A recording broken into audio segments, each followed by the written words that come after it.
Romania can be a fun nation to play as, but forming it could be a little bit of a headache. So today I'm going to walk you through a step-by-step guide of forming Romania. We'll be walking through the guide as Wallachia today, but all of these steps should also work as Moldavia. First things first, I dropped the very low taxes and very high wages for our military. Set up your edicts, which are super powerful when your whole country is just one state. Take advantage of the free construction you get without any construction sectors and build up your wood and fabric production. Research whatever, but I think intensive agriculture is a good research target. It takes care of its own added throughput requirements, and once we form Romania, we'll have quite a bit of arable land to make use of it with. Go to your government tab and aim to have either your rural folks or your armed forces in your government. Rural folks are needed to legislate an end to serfdom, and your military interest group is required so that you can create a professional army. These two reforms are the most important for you early on. Push for whichever one you can get through first, because getting these two reforms will get the landowners out of your way so that you can push for other important reforms. The waiting game is first up as we wait for 1838 and the Ottomans' truce with Egypt to end.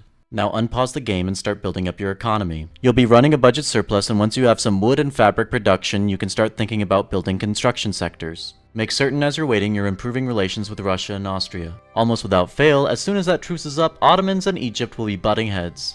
Now this whole early game is playing Austria, Russia, and the Ottomans against each other. So since the Ottomans are always going to be our first target, we're hoping that Austria or Russia, or both, have a crush on us. Declare a war of independence against the Ottomans and make certain to include Dobruja in your war goals.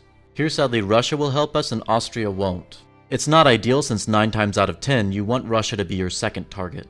But while the AI is really bad, the Ottomans usually remember to put some troops on the front line with you, so you can't really do this war alone.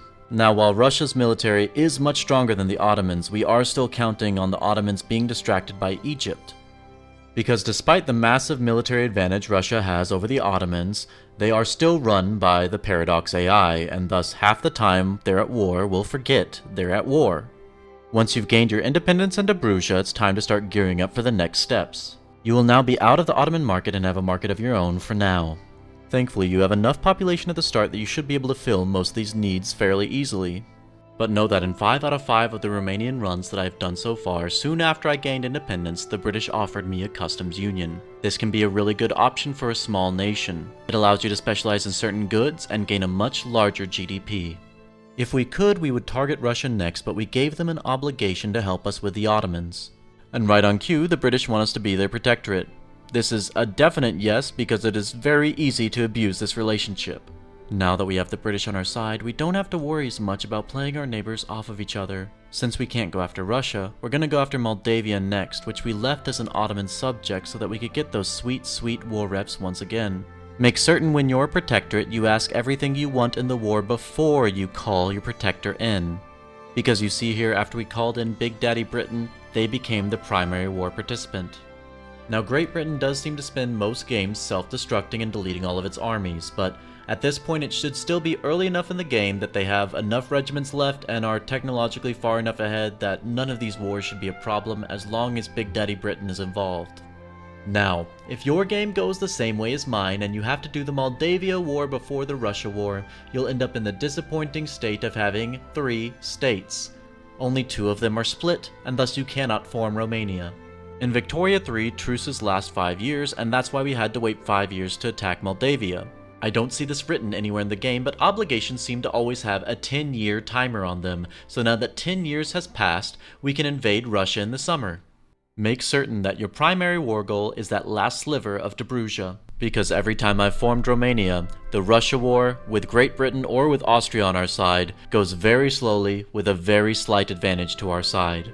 But once you've finally pushed Russia back and forced their hand, you can finally form that big, bad, beautiful blue baby boy, Romania. That's about it for the early game. To continue on conquering Romanian states, I would make up with my old friends of Russia and the Ottomans.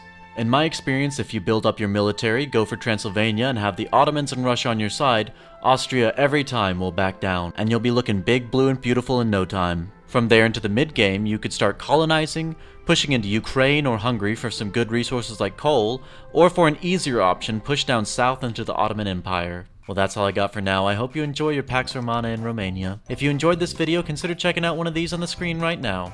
And if you've enjoyed more than one of my videos, consider subscribing to the channel. Mwah! Bye!